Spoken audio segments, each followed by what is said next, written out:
రాష్ట్ర వ్యాప్తంగా సంచలనం సృష్టించిన ఫోన్ ట్యాపింగ్ వ్యవహారంలో నిందితుడు మాజీ డీఎస్పీ ప్రణీత్రావు కస్టడీ నేటితో ముగియనుంది. దీంతో పోలీసులు ఈ కేసులో దూకుడు పెంచారు. మాజీ ఇంటెలిజెన్స్ చీఫ్ ప్రభాకర్ రావు ఇంట్లో సోదాలు జరుపుతున్నారు. దీంతో పాటు ఏకకాలంలో 10 చోట్ల తనిఖీలు చేపట్టారు. ఇప్పటికే ప్రభాకర్ రావు ఆదేశాలతోనే హార్డ్ డిస్క్లను ధ్వంసం చేశారని ప్రణీత్రావు స్టేట్మెంట్లో వెల్లడించారు.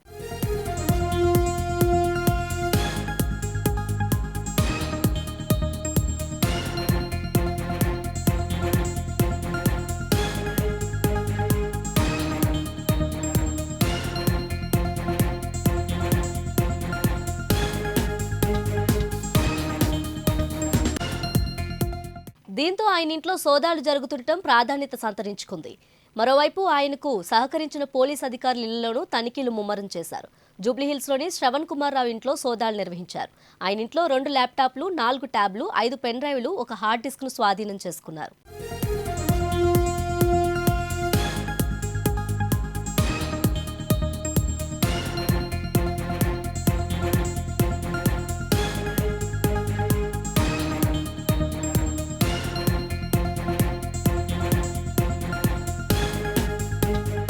ప్రణీత్రావు, శ్రవణ్ రావుల మధ్య జరిగిన వాట్సాప్ చాట్ను పోలీసులు రీట్రీవ్ చేశారు. ఇప్పటికే మాజీ SP Bhujanga Rao, SIB DSP Tirupati ఇళ్లలో సోదాలు చేసి కీలక ఆధారాలు సేకరించారు. అటు హైదరాబాద్ మాజీ టాస్క్ ఫోర్స్ డీసీపీ రాధాకిషన్ రావు ఇంట్లోనూ తనిఖీలు నిర్వహించారు. కొన్ని హార్డ్ డిస్క్లను నాగోలు మూసీ బ్రిడ్జ్ కింద పడేసినట్లు పోలీసులు గుర్తించారు.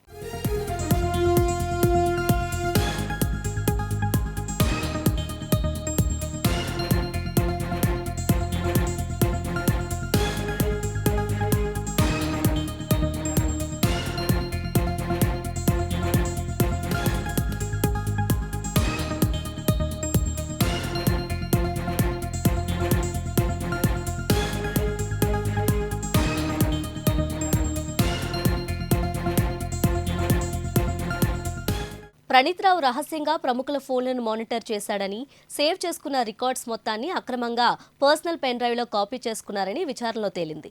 ఇటీవల ప్రణీత్రావు వాట్సాప్ చాటింగ్ స్క్రీన్ షాట్లు కూడా అధికారులు బయటపెట్టారు. అప్పటి అధికార పార్టీ నాయకుల అండతో ప్రణీత్రావు ఈ నేరాలకు పాల్పడినట్లు స్పష్టమైంది. తన అక్రమాలు బయటపడకుండా ఉండేందుకే హార్డ్ డిస్క్లను ధ్వంసం చేసినట్లు విచారణలో ఒప్పుకున్నాడు. కాగా ఈ కేసులో మరిన్ని కీలక విషయాలు బయటకు వచ్చే అవకాశం ఉంది.